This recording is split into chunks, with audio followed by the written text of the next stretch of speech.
Captain Jake Morrison stood on the bridge of the USS Liberty, watching the stars through the main screen. The ship moved quietly through space near the border between human and alien territory. This was his 100th patrol mission in 3 years. He knew every star pattern by heart.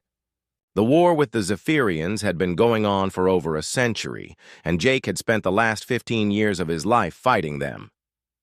Lisa Carter, his first officer and oldest friend, walked up beside him. They had trained together at the Space Academy and fought side by side in 12 major battles. She was the only person on the ship who could read his moods without words. Another quiet day in paradise, Lisa said with a small smile. She always tried to keep things light during these long patrols. The crew needed to stay alert, but not too tense. Better quiet than shooting, Jake replied. He had seen enough death for one lifetime. Every battle meant losing good people. Both human and alien.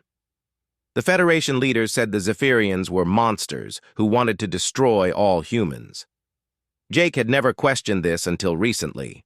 Lieutenant Ben Hayes called out from his station at the weapons console. "Captain, I'm picking up something on long-range sensors.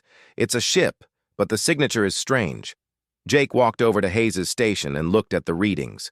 The sensor data showed a vessel drifting about 2 million kilometers away. Its power levels were very low, and it wasn't moving under its own power. "What kind of strange?" Jake asked. "The hull materials are different from anything in our database," Hayes replied. "But the energy signatures match Zephyrian technology." Lisa moved to her own console and started scanning. "Confirmed. It's definitely alien, and it appears to be damaged. Life support is failing." Jake felt his heart beat faster. Federation protocol was clear about encounters with enemy vessels. Destroy them before they could call for help or attack. No exceptions. No prisoners. The orders had been the same for as long as he could remember. "How many life forms?" Jake asked. Ensign Amy Rodriguez at the communications station ran a detailed scan. "Only one, Captain. The signal is weak, but definitely there." Jake stared at the screen. One alien, alone in a dying ship. His training told him to fire the weapons and move on, but something made him hesitate.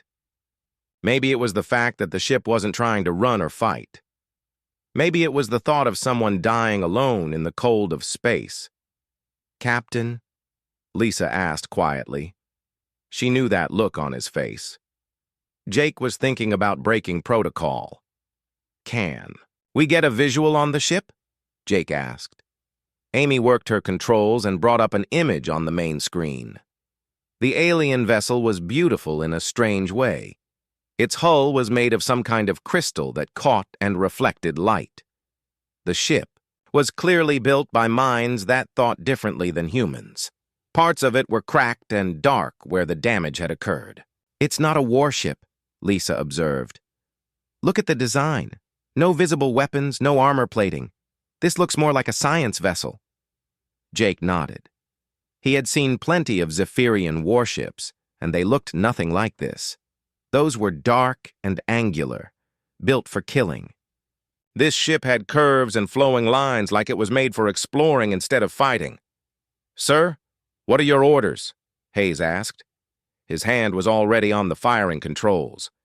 Jake looked around the bridge. His crew was watching him carefully. They trusted his judgment completely. In 3 years together, he had never let them down. But what he was thinking now would shock them all. "Bring us alongside the alien vessel," Jake said finally. "Prepare a boarding party." The bridge fell silent. Lisa stared at him with wide eyes. Hayes actually turned around in his chair to look at his captain. "Sir?" Amy said uncertainly. "Federation regulations state that we should destroy enemy vessels on sight." "I know what the regulations say," Jake replied calmly. "But that ship is no threat to us. There's one survivor who might have valuable information. We're going to bring them aboard for questioning." It was a reasonable explanation, and Jake almost believed it himself. The truth was more complicated. Something about seeing that beautiful ship dying alone in space had touched something deep inside him. He couldn't explain it, even to himself. Lisa walked over and spoke quietly, so only he could hear. "Jake, this is dangerous. If Command finds out we took a prisoner instead of destroying the ship, there will be questions." "Then we make sure they don't find out," Jake whispered back. "At least not until we learn something useful." Lisa looked into his eyes for a long moment, then nodded. She didn't like it, but she would follow his orders. That was what good friends did. "Hayes, power down weapons, but keep them ready," Jake ordered. "Amy, try to establish communication with the alien ship. Lisa, prepare Medical Bay 3 for a possible prisoner. I want full security but also medical support ready." "Yes, sir," they all replied, though Jake could hear the uncertainty in their voices. As they moved closer to the damaged ship, Jake wondered what he was getting himself into. The war had taught him that aliens were the enemy. They were different, dangerous, and could not be trusted. But as he looked at the dying vessel on his screen, all he could think about was the single life form inside, probably scared and alone. In a few hours, everything Jake believed about the war and about aliens would begin to change. The person he rescued would show him that the universe was much more complicated than Federation propaganda had taught him. But for now, he just knew that he couldn't let someone die without at least trying to help. The USS Liberty moved closer to its date, with destiny. Jake Morrison stood outside Medical Bay 3, looking through the reinforced window at his prisoner. The alien was unconscious on the medical bed, connected to machines that monitored her vital signs.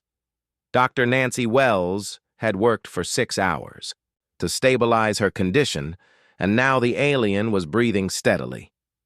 It had been 3 days since they rescued her from the dying ship. Jake had told his crew that she was being held for intelligence gathering, which was partly true. But he found himself spending more and more time watching her through the window, trying to understand what made an enemy look so peaceful while sleeping. The alien was definitely female, though her body was different from humans in many ways. Her skin had a slight blue tint and seemed to shimmer in the light. Her hair was white and moved like it was underwater, even when there was no breeze. Most striking were her eyes, which Jake had seen briefly when she first woke up.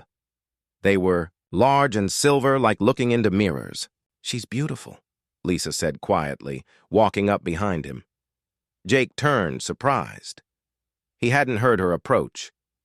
"She's the enemy," he replied automatically, but the words felt wrong in his mouth. "Is she?" Lisa asked. "She hasn't tried to hurt anyone. When she first woke up, Dr. Wells said she seemed more afraid than aggressive. That doesn't match what we've been told about Zephyrians." Jake had been thinking the same thing. Everything the Federation taught about aliens said they were violent and hateful toward humans. But this one had been nothing but cooperative when she was awake. She had even tried to help Dr. Wells understand her biology so the medical treatment would work better. "Have you tried talking to her yet?" Lisa asked. "Dr. Wells says she needs more rest before we question her," Jake replied. But the truth was that he was nervous about the conversation. What if she confirmed everything he had been taught about her people? What if she didn't? Colonel Ryan Parker contacted them the next day with orders to transfer the prisoner to research, Station Alpha for extended interrogation. Parker was an old friend from Jake's academy days, and he ran one of the Federation's most secret facilities. If anyone could get information from an alien, it would be him. Jake felt strangely reluctant to hand over his prisoner. He told himself it was because he wanted to conduct the initial questioning himself, but deep down he knew it was something else. The alien hadn't done anything to deserve whatever the researchers would do to her. During the 3-day journey to the research station, Jake finally worked up the courage to talk to his prisoner. He had Amy Rodriguez disable the security cameras in Medical Bay 3, claiming he needed complete privacy for sensitive intelligence work. When he walked into the room, the alien was sitting up on the bed, looking out the small window at the stars. She turned when she heard him enter, and her silver eyes met his. Jake felt a strange sensation, like she was looking directly into his mind. "I am Kirith," she said in perfect English. Her voice was soft and musical, not at all what Jake had expected from an enemy soldier. "You are the one who saved my life." Jake was surprised that she knew his language. "How do you speak English?" "My people study other species," Kirith replied. "I am a scientist. I was researching the formation of new stars when my ship was damaged by a solar storm." "You're not a soldier?" Kirith looked confused. "Why would I be a soldier? I study the birth and death of suns. It is beautiful work, creating new understanding of how the universe grows and changes." Jake sat down in the chair beside her bed. This was not what he had expected at all. "My people believe your people are warriors who want to destroy humanity. And my people believe humans are aggressive invaders who attack peaceful exploration vessels," Kirith replied sadly. "Perhaps we have both been told lies." Over the next hour, Jake found himself drawn into the most interesting conversation of his life. Kirith described her work studying stellar phenomena, explaining concepts of energy manipulation and quantum physics that were far beyond human understanding. She spoke about her home world, a place of crystal cities and floating gardens where her people spent their time learning about the universe. When Jake told her about Earth and human colonies, Kirith listened with genuine fascination. She asked questions about human art and music, about how people fell in love and raised families. Her curiosity seemed completely innocent. "Why do our peoples fight?" she asked finally. "I don't know," Jake admitted. "The war started before I was born. We're taught that your people attacked human ships first. We are taught that humans fired on our exploration vessels without warning," Kirith replied. "Perhaps the truth is lost in many years of anger and fear." Jake felt something shifting inside his mind. Everything he had believed about the war was starting to seem less certain. This alien didn't seem like a monster at all.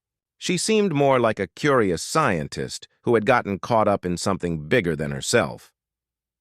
When they arrived at Research Station Alpha, Jake introduced Kirith to Colonel Parker as a valuable intelligence asset. Parker was impressed that Jake had managed to capture a live alien, especially one who spoke English. He assigned them a secure laboratory where Jake could continue his questioning. But what happened in that laboratory over the next few weeks wasn't really questioning. It was two beings from different worlds learning about each other and discovering that they had more in common than either had thought possible. Kirith taught Jake about advanced science while he showed her human poetry and music. The breakthrough came during a crisis. A massive solar storm threatened to destroy Research Station Alpha's power systems. The station's shields were failing, and they had only hours before the radiation would kill everyone aboard. Working together, Jake and Kirith combined human engineering with Zephyrian energy manipulation techniques. Kirith used her natural abilities to channel and redirect the solar energy, while Jake modified the station's power systems to handle the new energy patterns. They saved the station and everyone on it. But more importantly, they had proven that humans and Zephyrians could work together to accomplish things neither could do alone. As they worked side by side in the crisis, Jake realized that his feelings for Kirith had grown into something he had never expected.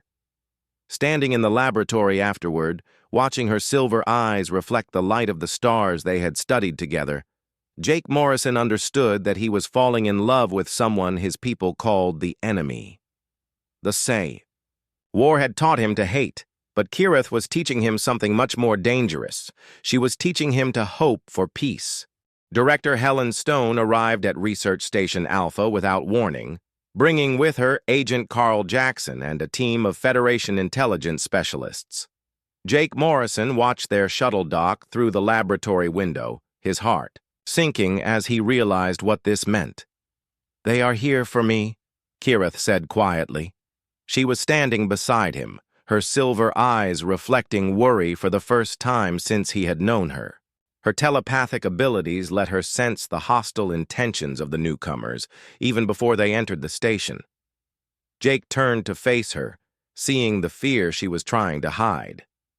Over the past 3 weeks, they had spent almost every day together, supposedly for intelligence gathering, but really because neither of them could stay away.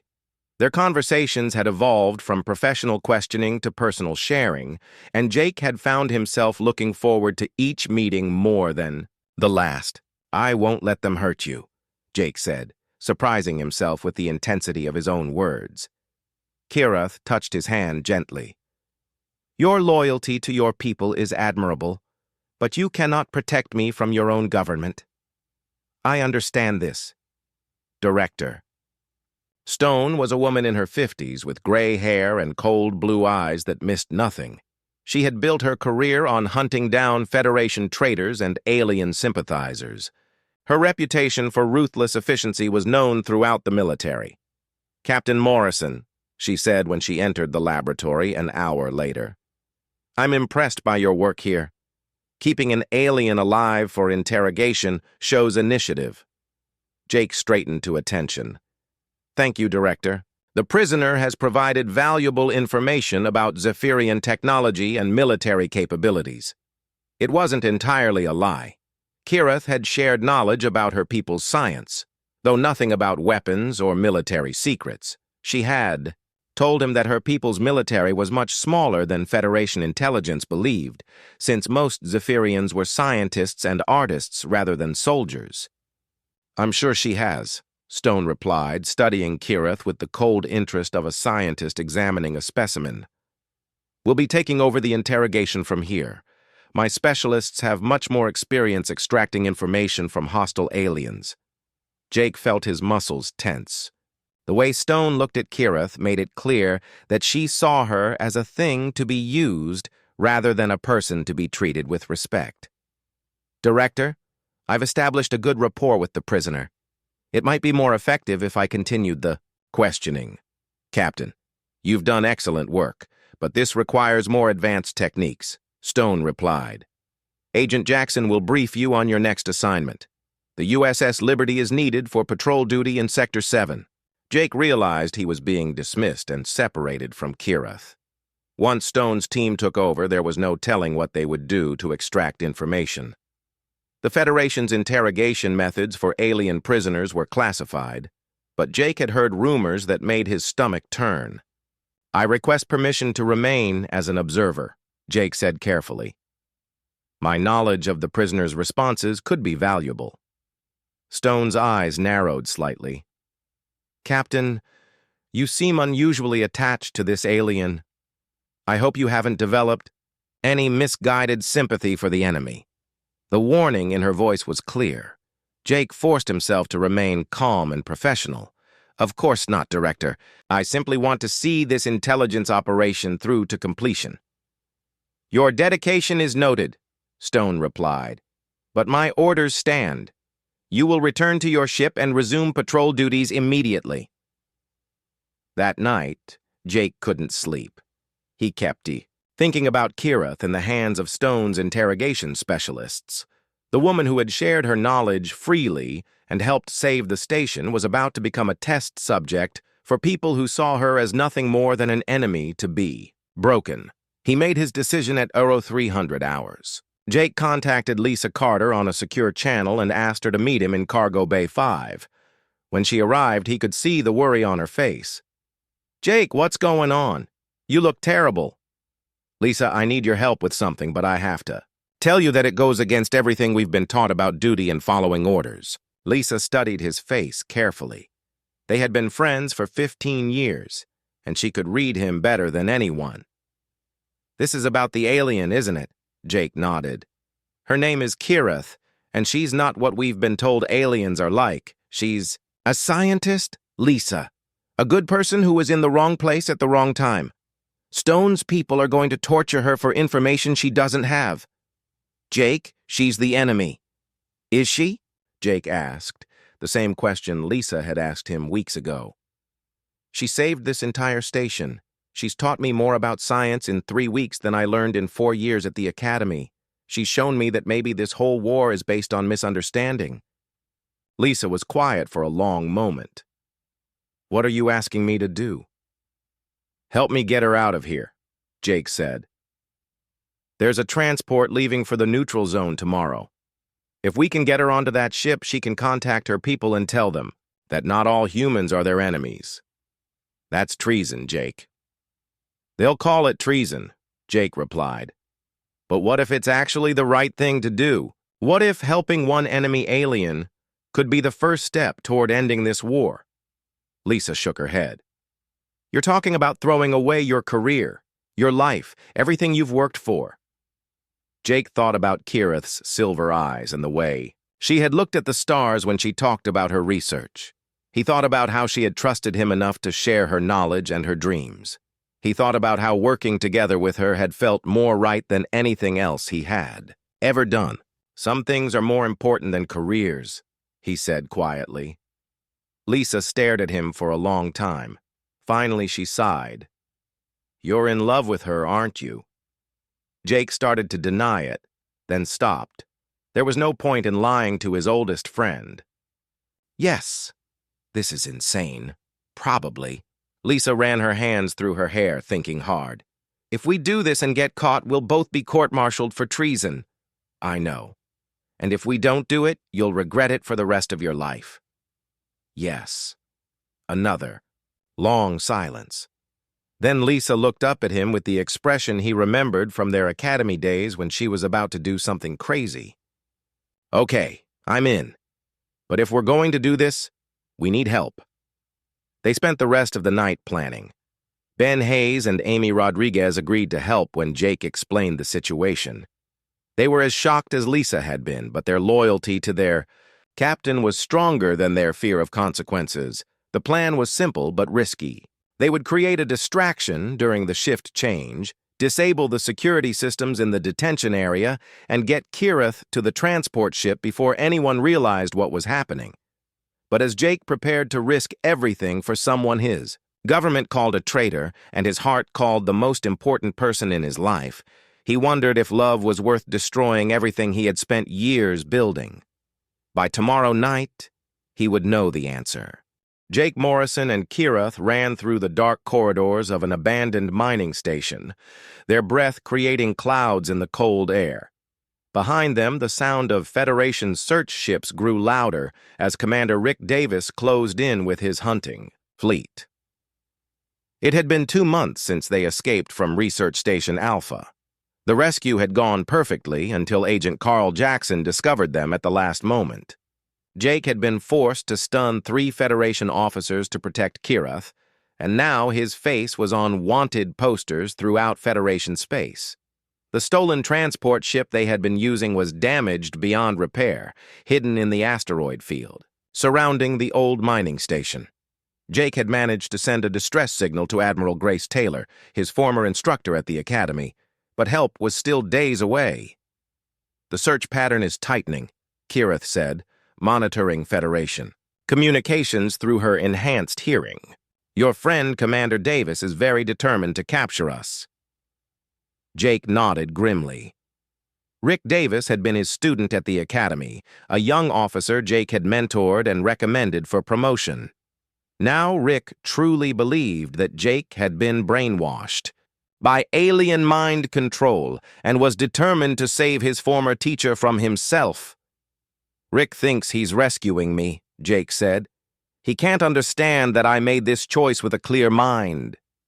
During their time as fugitives, Jake and Kirith had learned to work together in ways that amazed them both. She used her telepathic abilities to sense danger and her scientific knowledge to upgrade their stolen ship with hybrid human-Zephyrian technology.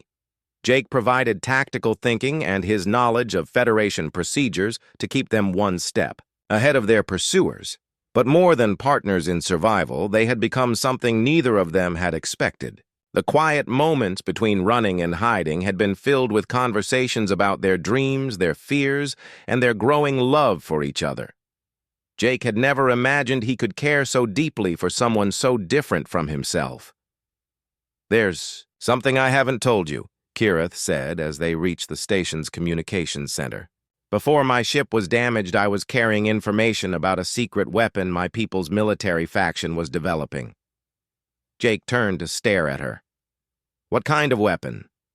A device that could destroy an entire star system by destabilizing the local sun, Kirith replied sadly. A faction led by war leader Vextar believes it's the only way to end the war quickly. They plan to use it on Earth. Jake felt the blood drain from his face.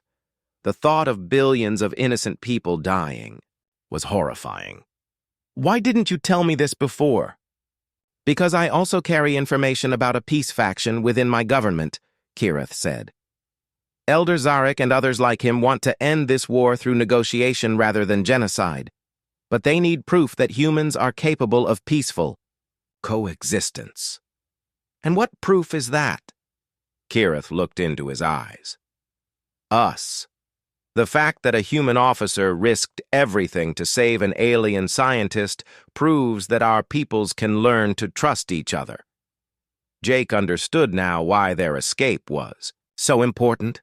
They weren't just running for their lives. They were carrying the hope for peace between two civilizations that had been killing each other for over a century. The communication console lit up with an incoming message. Admiral Grace Taylor's weathered face appeared on the screen, and Jake felt relief wash over him. Grace had been more than an instructor. She had been like a mother to him after his parents died in a Zephyrian attack when he was young. Jake, I've been investigating the claims in your message, Grace said without preamble. You were right about the conspiracy. Director Stone has been working with extremist factions on both sides to keep this war going. There are people in both governments who profit from the conflict. Can you help us get this information to the right people? Jake asked. I'm trying, but Stone has powerful allies. She's convinced most of the Federation Council that you've been compromised by alien mind control. They've authorized deadly force to stop you. Before Jake could respond, alarms began blaring throughout the mining station. Through the windows, he could see Federation ships emerging from hyperspace. Commander Davis had found them. Jake, you need to get out of there now, Grace said urgently. I'm sending coordinates for a meeting with Elder Zarek's representatives, but you'll have to reach them on your own. The transmission cut off as Federation jamming fields activated. Jake and Kirith looked at each other, knowing they had only minutes before Davis's forces would storm the station. The escape pods, Kirith said. If we can reach the mining tunnels, we might be able to hide until they leave. They ran toward the pod bay, but Federation soldiers were already cutting through the main doors. Jake could hear Rick Davis shouting orders, his voice filled with determination to save the man who had once been his mentor. This way, Jake said, leading Kirith down a maintenance corridor. But as they rounded the corner, they came face with Agent Carl Jackson and two armed soldiers. End of the line, traitor, Jackson said, pointing his weapon at Jake's chest. Step away from the alien and surrender yourself for medical evaluation. Jake moved protectively in front of Kirith. She's not the enemy, Carl. The real enemies are the people who want this war to continue forever. Save it for the interrogation, Jackson replied. You've been brainwashed, but we can fix that. The alien dies here and now. Kirith placed her hand on Jake's shoulder. Through their growing telepathic connection, he could feel her preparing to sacrifice herself to save him. But Jake had already made his choice months ago when he first brought her aboard his ship. If you want to hurt her, you'll have to go through me, Jake said firmly. Jackson's finger tightened on the trigger just as an explosion rocked the station. Emergency lights flickered on as the main power failed. Through the smoke and confusion, Jake saw shapes moving in the corridor behind Jackson. Elder Zarek's peacekeepers had arrived just in time. The battle that followed was brief but intense. Jake found himself fighting alongside Zephyrian soldiers against his own people, a situation that would have been unthinkable a year ago. But as he watched humans and aliens working together to protect the hope for peace, he knew he had made the right choice. Commander Davis cornered Jake in the station's central hub, his weapon drawn but his eyes filled with confusion and pain. Why, Jake? Why did you betray everything we've fought for?" "Because what we've been fighting for was a lie," Jake replied. "This war started because of misunderstanding and has continued because people on both sides profit from the hatred. But it doesn't have to end with genocide." Rick stared at him for a long moment, then slowly lowered his weapon. "You really believe that, don't you?" "I know it," Jake said. "And someday, you'll understand too."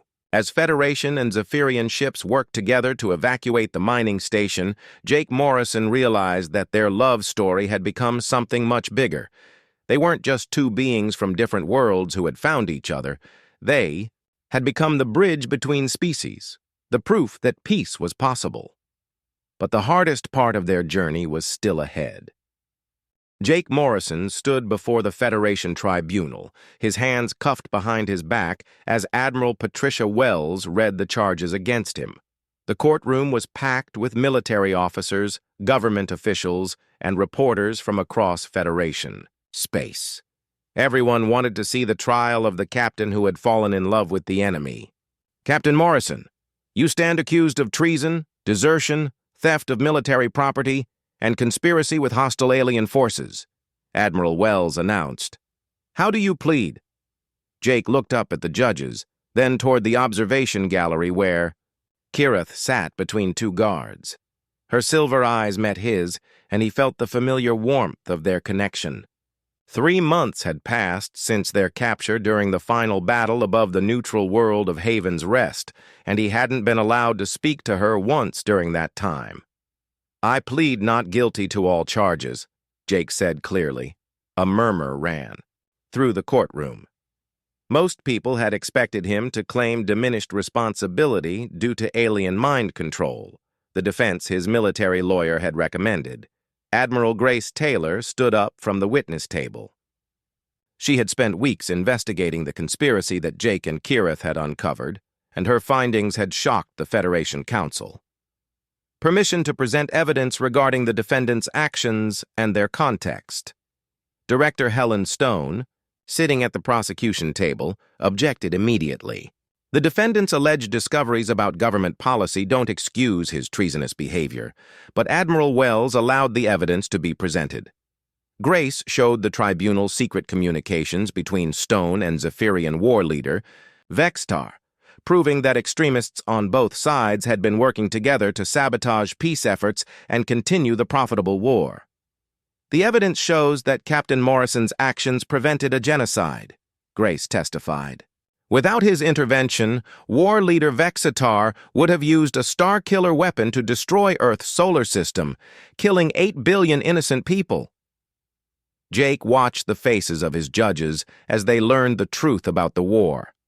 The conflict hadn't started because of natural hatred between species.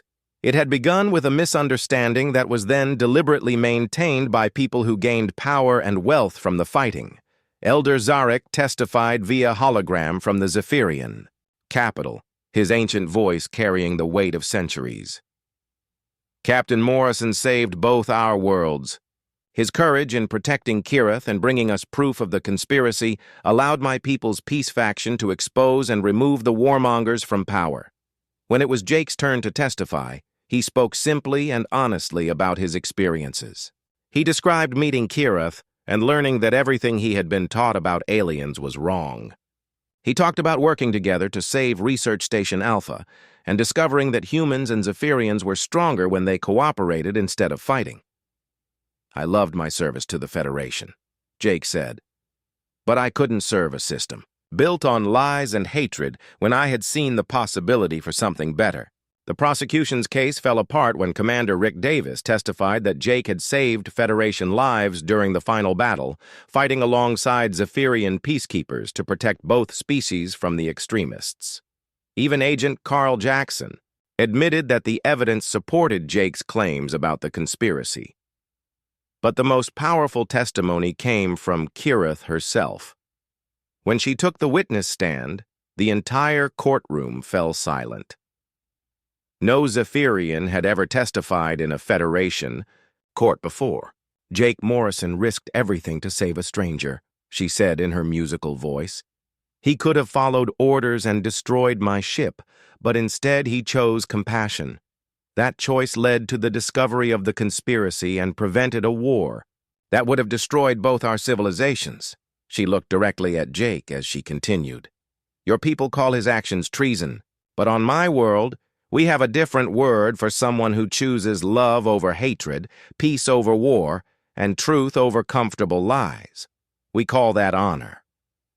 The tribunal deliberated for 3 days.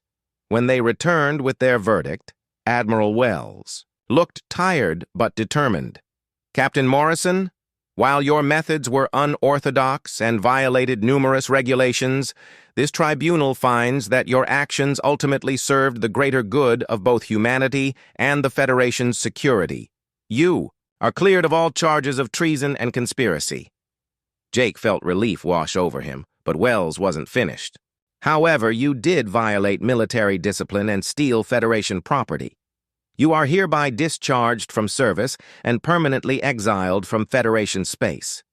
You may not return to Earth or any Federation world. Jake nodded. He had expected this. The Federation couldn't officially approve what he had done, even if it had saved billions of lives. As the courtroom emptied, Kirith was allowed to approach him. They held each other for the first time in months, neither caring that hundreds of people were watching. "What will you do now?" she asked softly. "I was hoping you might have a suggestion," Jake replied with a smile. 5 years later, Jake Morrison stood on the observation deck of Haven's Rest Colony, watching ships from both Federation and Zephyrian space dock at the orbital station. The colony had grown from a small outpost to a thriving community where humans and Zephyrians worked together on projects that benefited both civilizations.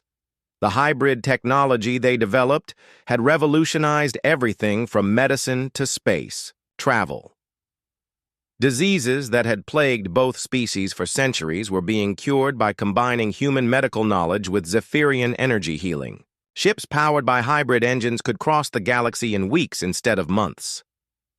The council meeting went well, Kirith said, joining him at the window. She was carrying their adopted daughter, Sarah, a human child whose parents had died in the final battle of the war. Next to her walked their adopted son, Zeth, a young Zephyrian whose family had been killed by extremists. Jake smiled as he watched the children play together, switching easily between English and the musical Zephyrian language. They represented the future he and Kirith had dreamed of, a generation that would see cooperation as natural instead of revolutionary. "Any news from Earth?" Jake asked. "Admiral Taylor sends her regards," Kirith replied. "The new president wants to formally invite you back to Federation space. The exile order has been lifted." Jake considered this for a moment, then shook his head. "This is home now." Through the window, they could see the newest addition to the colony, a memorial to all those who had died in the century-long war. But next to it stood something more important, a research center where human and Zephyrian scientists worked, together to explore the mysteries of the universe. "Do you ever regret it?" Kirith asked quietly. "Everything you gave up?" Jake put his arms around his family and looked out at the stars where ships from both their peoples traveled in peace. "I didn't give up anything," he said. "I traded one life for something much better." The Federation had called it treason when he chose love over duty, peace over war, and hope over hatred. History would remember it differently. In the schools of both worlds, children learned about the human captain and the Zephyrian scientist whose love had ended a war and united two civilizations. They called it treason. He called it love. And love, as it turned out, was stronger than any weapon either species had ever built. As the twin sons of Haven's Rest sat behind the crystal spires of the colony, Jake Morrison held his family close and watched the stars, where their children would someday travel, carrying the message of peace to worlds they had yet to discover. The war was over, but their real adventure was just beginning.